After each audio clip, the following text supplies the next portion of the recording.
कभो न पति देव लोग ऐसी ऐसी बात बोला थे, लागत है इनसे बड़ा उपदेशक ज्ञानी कोई धरती पाइए नहीं बा। और सच में ना रहता है कहिए, जब तक केहू दूसरे घर के औरत घर में ना होती तब तक परिवार बिखरत ना है।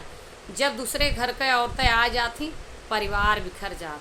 हमसे कहें कल ये कि का ये बात सही है, हमके बिल्कुल सही है, 110% सही है।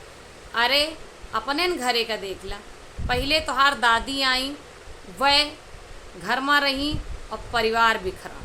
फिर ओकरे बाद मम्मी आई, मम्मी परिवार बिखेरी। अब हम आए ही, हम परिवार बिखेरत है।